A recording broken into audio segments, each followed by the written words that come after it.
المنتخب المغربي تجاوزت كونها إنجاز، بل تسللت في قلوب العرب. تقول لي علاش؟ راهو أمس الصورة غريبة وعجيبة. أكبر ميادين العاصمة طرابلس وبنغازي للصباح وشاشات كبيرة. صح. تونس صح. أنا نعرف الشعب التونسي عند أوقات النوم مهمة نظرا لالتزاماتهم في العمل.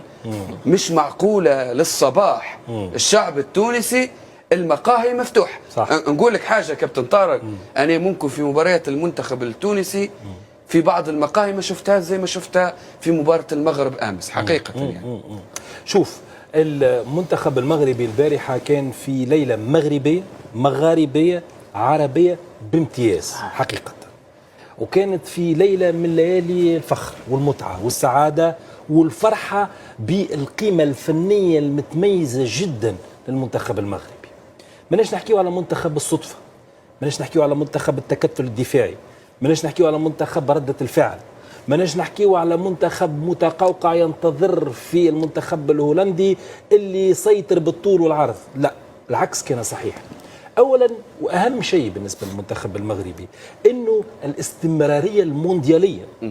ماكش تحكي على استمراريه اقليميه او عربيه، تحكي على استمراريه موندياليه مهمه جدا، خاصه وانه نهايه 25-26 لم تكن بتلك السعاده على المستوى المسابقه الافريقيه، عدم الحصول على التتويج الافريقي على الميدان، ثم بعد ذلك تغيير المدرب، انك تجيب محمد وهبي.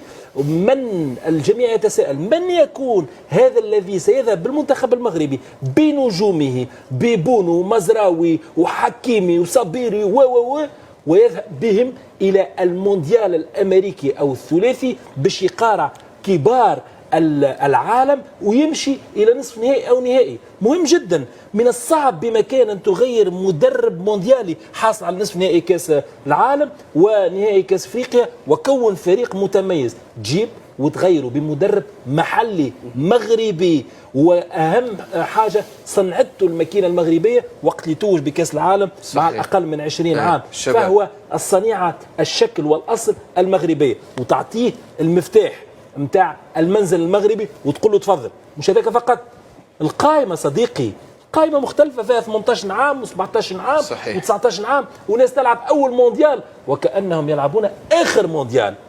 أيوب العيدودي أعتقد بوعدي كأنه في نهاية مشوار الكروي، مش في بداية مشوار الكروي. 2008 يملك من الحضور والخبرة شيء كبير جدا، شيء كبير جدا. نحكيه على المزراوي، لكن المزراوي اعتقد 26 عام او 27 عام، مش في الثلاثينات راهو، وبالتالي تعطيه المفتاح يختار لك قائمة جديدة. تخيل انت تطلع دياز وتدخل ياسين. يعني شوف، لا نعطيك راهو نقول لك حاجة، دياز مش اول خروج. المباراة الأولى راهو دياز خرج في 62 دقيقة لعب، راهو 62 دقيقة لعب. حاجة أخرى، المنتخب المغربي يمكن نحن نشوفوه بمراوي المغرب ونقول والله نجوم، لكن النجوم هذوما نتفرجوا فيهم كل ليلة ثلاثاء وأربعاء. صحيح. في الشامبيونز ليج المليون فقط يختلف، ولكن هما نجوم. صحيح. نحكيو على ناس متحصل على ألقاب أوروبية على مستوى عالي جدا، تلقاها اليوم موجودة في المنتخب المغربي. فكل هذا أعطى التأكيد، لأنه المهمة كانت صعبة علينا نعترف في أوقات النجاح، أنه المنتخب المغربي قبل المونديال كان في مهمة صعبة: إثبات الذات، دحض الشكوك، تأكيد محمد وهبي وفريقه، تأكيد الاختيار الصائب. فكان الحقيقة اختياره صائب في ليلة متميزة جدا على المستوى الكروي، بدعة وشيخة ومتعة وفرحة مغاربية عربية، وإن شاء الله موفقين. مباراة أعتقد اليوم خلاتك من جبالك بكل اللهجات، شايش وشايخ وفرحان ومبسوط وسعيد بجميع لغات شمال أفريقيا ولهجاتهم.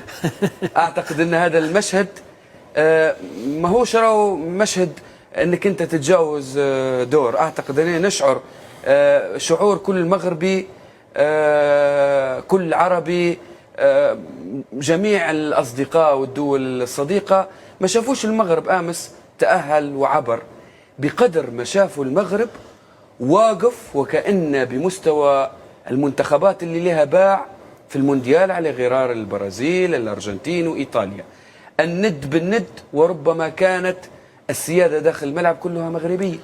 ولا شك أنه مشهد مبهر يعني بكل ما تحمل الكلمة من معنى. أنه مباراة، أنا قلتها أمس، قلت معركة مونتيري، وكانت فعلا يعني معركة داخل أرضية الملعب، مباراة فيها الدماء، فيها الصلابة، فيها الثنائيات، فيها كل ما تريد في كرة القدم. هذه أفضل مباراة حتى الآن منذ انطلاقة المونديال إلى اليوم. هذه أفضل مباراة أدخلتنا فعلا في أجواء المونديال. وصحيح يعني من غير الإنصاف أن أحد هذا المنتخبين يغادر من دور 32، ولكن طبيعة الحال التحديات يعني تكتب من خلال هذه المباريات الكبيرة، من خلال هذه العناوين العريضة. ومباراة المغرب وهولندا كانت عنوان عريض وعنوان بارز في مونديال 2026. الجانب المبهر أيضا أن المغرب واجه هولندا، واجه منتخب هولندي وسيد الكرة الشاملة، سيد الاستحواذ، سيد البناء، لكن تابعنا الآية معكوسة تماما. استحواذ المنتخب المغربي وصل إلى 70% يعني في المباراة. في الأشواط الإضافية وصل إلى رقم مذهل جدا، 90% نسبة الاستحواذ بالنسبة للمنتخب المغربي، ولم يكن استحواذا سلبيا، استحواذ فيه الكثير من الفرص، 5 فرص حقيقية للتسجيل للمنتخب المغربي. فبالتالي نحن إزاء تحول عميق جدا، إزاء هوية وأسلوب لعب للمنتخب المغربي فرضه على المنتخب الهولندي. راهو احنا كنا نناقشوا في مونديال قطر وحتى بداية هذا المونديال على منتخب متميز يقارع الكبار. راهو التحول اللي صار امس تحول نشوف فيه استراتيجي حقيقة. المنتخب المغربي يصنف اليوم وكأن منتخبات